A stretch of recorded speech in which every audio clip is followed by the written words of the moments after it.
aku ya mau dongani barang Pak Non iki. Aku ya dongaku Jawa di.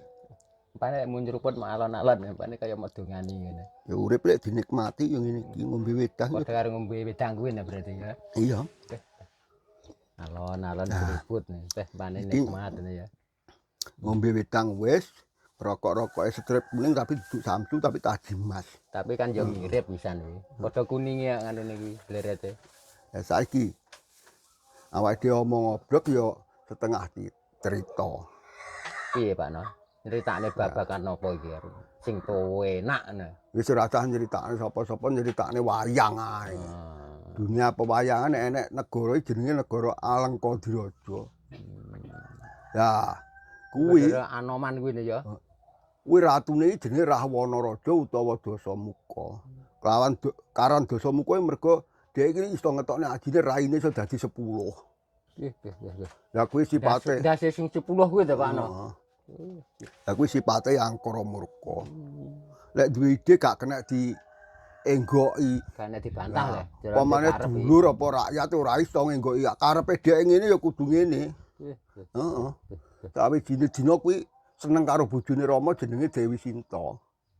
Lah kuwi dulur-dulure ngelekne ya wis gak iso. ora iso malah dikongkon minggat. Kok negara kono. Nganti kaya ngono kuwi jenenge. Kawusana dhek gak sadar.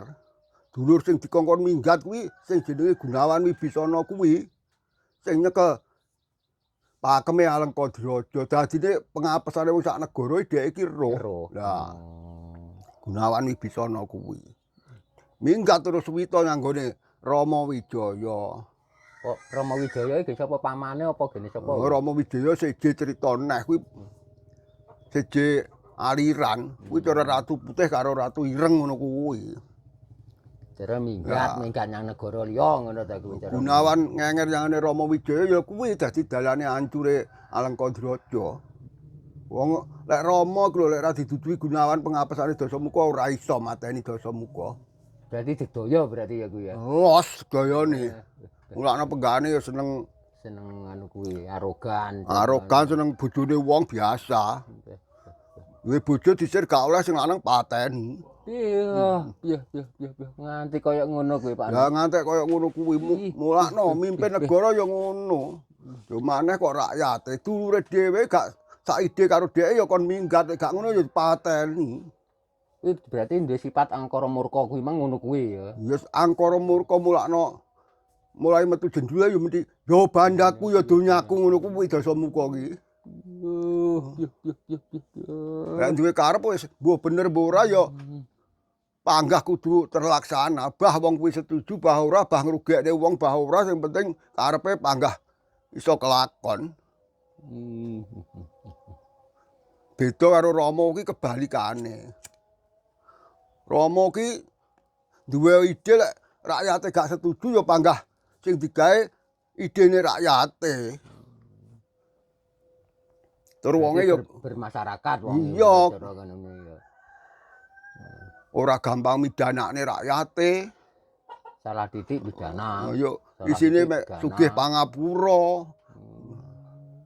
Malah rakyate sing bijasa ya mesti duwe hadiah cara saiki.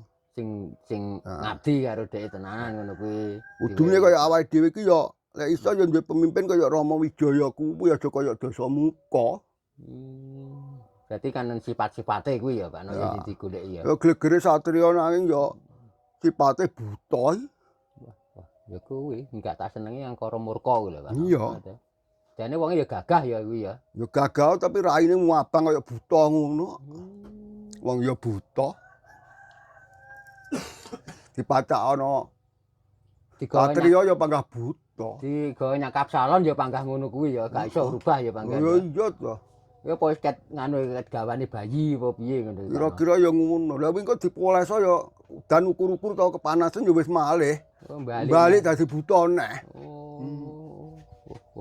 Mergo wis gandeng sikate angkara murka kuwi mang sikape. Ngono kuwi angel kok diilange. Kuwi disowabuna di nganu barang ora kena ya Pak ya. Iso lek watak iki ilange bareng matek beda karo watuk enek ubate.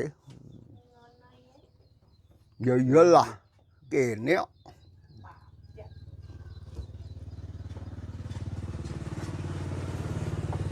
Wis mulakno dieling-eling aja gawe sipate buta. Sing apik nggak sipate sapa Pak Nomu? Ya lek ra iso Satria ya Punakawan Semar kuwi ya malah apik.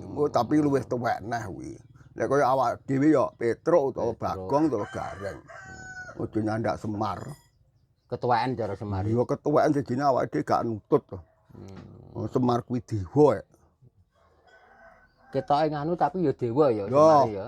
Kuwi dewa, kuwi ndok sitok dadi dewa telu. Dadi sawang nek wawayangan kaya Semar ya kaya apa jenenge kawula alit ngono dadi sawang. Heeh to. Dapuke ku lho. Pancen pengabdian di sing ampuh pamong ya ngono kuwi. Aja nduduhne nganune ngono ya.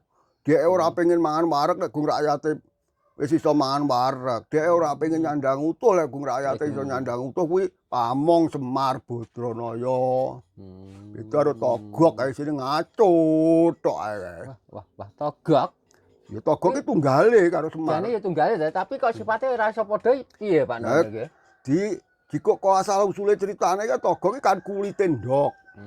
Kulit ndok dadi Togog, putihe dadi Semar. Lah kuninge? Kuninge dadi Bathara Guru. Jenenge Togog iki Tejamaya, lek Semar Ismaya, lek Bathara Guru Manikmaya. Mulakno dadi pamonge Blata Punakawan Semar Gareng Petruk kuwi. Tapi ngono kuwi ya lek ngibane sok mati lek jamane saiki lho Pak No. Ya ora iso mangan wareg no Pak No. Ya ora iso numpuk bondo. Lah iya gak iso mangan wareg kuwi. Luwih lek kepener ala bongko karepmu ya rakyat sing penting aku mangan wareg nyandang utuh. Wah. Lah ya jaman wis kok gak iso niru wayangan ngene iki piye iki ya. Wis gak ngisor gak dhuwur, he.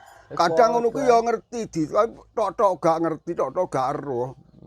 Mergo lek dhek ngerti yang ngono kuwi ora iso duwe kesempatan nglumpukne bondo. Dadi sipate kuwi di nganu ae padha karo matane micek kuping budhek ngono. Nah, kuwi dilakukan dengan sadar kok gak ngerti ora. Jane ya ngerti. Lah cumake kesempatan kan gak teko 2 kali ya toh, mumpung ada kesempatan. Berarti kuwi padha karo angkara murka kuwi jenise kuwi barang berarti ya sifat-sifat kuwi. Mulane dina iki mangu ora padha karo dina sesuk karo dhek ini. Mumpung saiki entuk kesempatan ya dadi giatne ae. Wis gak sangenteni sesuk-sesuk apa sok ben ya. Iya lek enek sesuk enek ngene iki neh lek gak enek. Apa adi mumpung